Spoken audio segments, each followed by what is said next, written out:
Caesar করছেন কোনো doctor নয়, অষ্টম শ্রেণী পাশ করা এক যুবক। সন্তান প্রসবকালীন অস্ত্রোপচার করছিলেন প্রশান্ত নামের অষ্টম শ্রেণী পাশ করা এক যুবক। এই ঘটনা জানাজানির পর পুলিশ তদন্তে গেলে পালানোর জন্য বোরকা পরে 2 ঘন্টা ওয়াশরুমে লুকিয়েছিল সে। রংপুর নগরীর ধাপ এলাকায় বেসরকারি ইউনাইটেড হাসপাতালে এ ঘটনা ঘটে।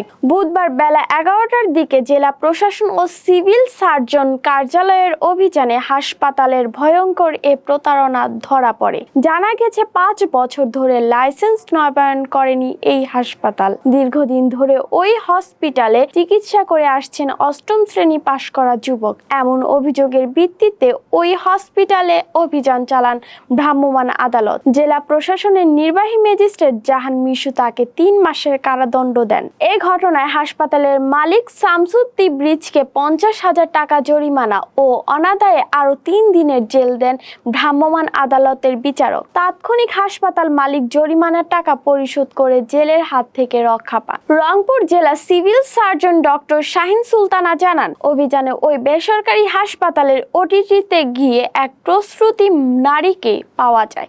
তখন সিজার করে তার সন্তান বের করা হচ্ছিল।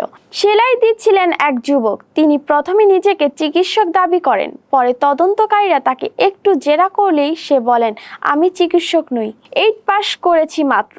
পরবর্তীতে সে ওটি থেকে বের হয়ে বোরকা পরে পালানোর চেষ্টা করে, কিন্তু ভ্রাম্যমাণ আদালতের হাত থেকে রক্ষা পায়নি। এ ঘটনা সামনে আসার পর হাসপাতাল ও তাদের ব্যবস্থাপনা নিয়ে শুরু হয়েছে তুমুল সমালোচনা।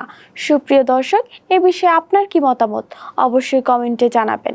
এতক্ষণ আমাদের সঙ্গে থাকার জন্য অসংখ্য ধন্যবাদ। আল্লাহ হাফেজ।